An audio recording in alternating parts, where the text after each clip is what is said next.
the United States and Turkey to increase even more. Turkish President Erdogan wants the withdrawal of aircraft carriers sent by the United States to support Israel. The expected move from Turkey came when the U.S. government did not agree to withdraw these aircraft carriers.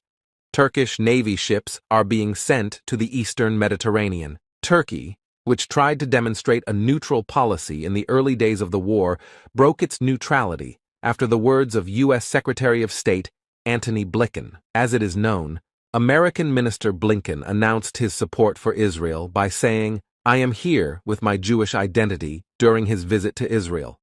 Turkish President Erdogan, in order to react to Antony Blinken, responded by saying, "I also approach the region as a Muslim," and made a statement of support for Palestine. This dispute between the two has caused great tension between Turkey and the United States. After Israel's attack on Gaza on December 27, 2008, Turkey sent a ship to provide support to Gaza. On December 30, 2008, the Turkish ship Yolan was attacked by Israeli Navy soldiers in international maritime waters. As a result of this Israeli attack, 10 crew members on the ship lost their lives. After this Israeli attack, relations between Turkey and Israel decelerated completely. Turkey has withdrawn its ambassador to Israel and ended diplomatic relations with Israel. This tension decayed between Turkey and Israel in 2008 due to the Israeli attacks on Gaza. Years later, Israel's reopening of the war on Gaza led to relations between Turkey, the United States, and Israel reaching much more strained dimensions.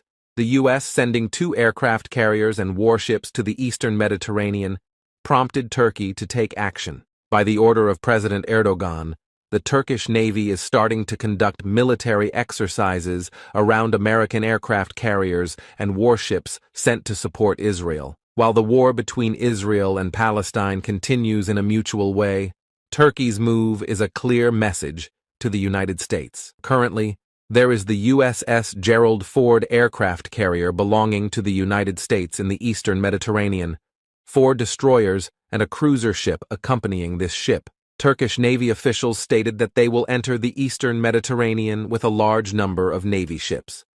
Another interesting part was that the Turkish Republic of Northern Cyprus also participated in this exercise. The U.S. administration has made a statement that it will move its ships through southern Cyprus to evacuate U.S. citizens living in Israel. Shortly after this announcement, the Northern Cyprus administration decided to participate in this exercise by Turkey. Otherwise, the U.S. Navy ships would be able to move comfortably on the Cyprus sea borders.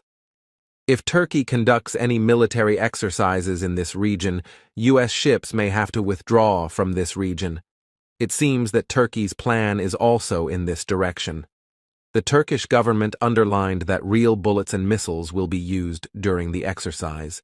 If the artillery shots fired during the exercise hit any of the U.S. Navy ships, Turkey will not be held responsible for this attack. Since the Turkish government has announced that it will conduct exercises in this region, the U.S. administration has to withdraw these ships from the borders where the exercises will be held. Do you think the United States will give in to this show of force by Turkey? Immediately after this, tension between Turkey and the United States. The decrees from America surprised everyone. U.S. Secretary of State Antony Blinken expressed full support for Israel in the early days of the war. Now he has expressed his rejection of the idea of forcing residents of Gaza to leave their land. In the same way, U.S. President Biden warned Israel. The U.S. president, who made assessments on Israel's attacks on Gaza and possible ground operations, said that it would be a big mistake for Israel to occupy Gaza. Do you think that after Turkey's threatening moves against the United States may be trying to switch to a neutral position in this war? Turkish President Erdogan's meeting with Iranian President Ibrahim Raisi has taken its place on the world agenda. During this meeting, President Erdogan stated that steps should be taken to resolve this decisional process between Israel and Palestine and the increasing tension in the region.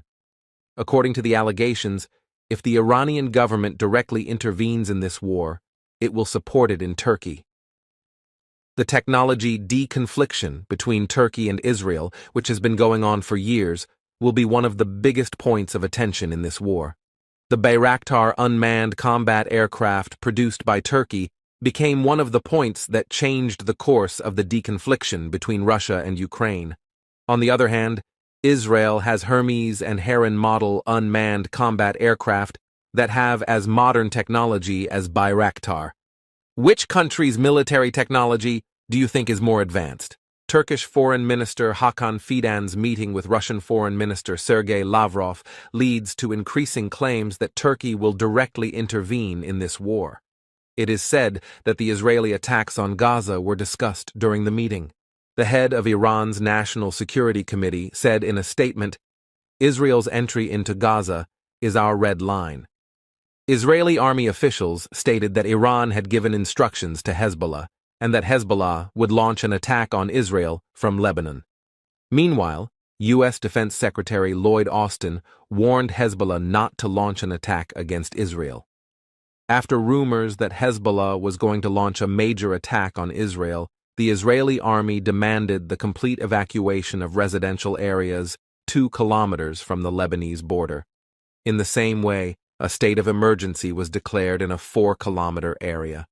As the Israel Defense Forces continue to pile tanks and troops on the border with the Gaza Strip, soldiers of the Israeli 551st Brigade have already begun preparations for an overland entry into Gaza.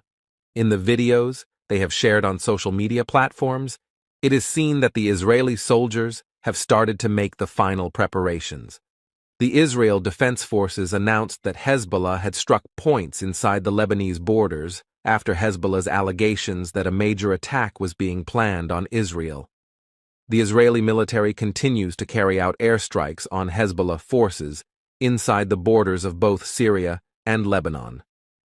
According to a report published by the Russian news agency TASS, Russian President Vladimir Putin held a phone call with Syrian President Bashar al-Assad. A few days ago, Russia had shipped cannons and shells to Syria. While the Israeli army continues its airstrikes inside the borders of Syria, Gaza, and Lebanon, the Israeli Channel 13 television channel shared news that explosions continued to be heard in the Israeli capital Tel Aviv today.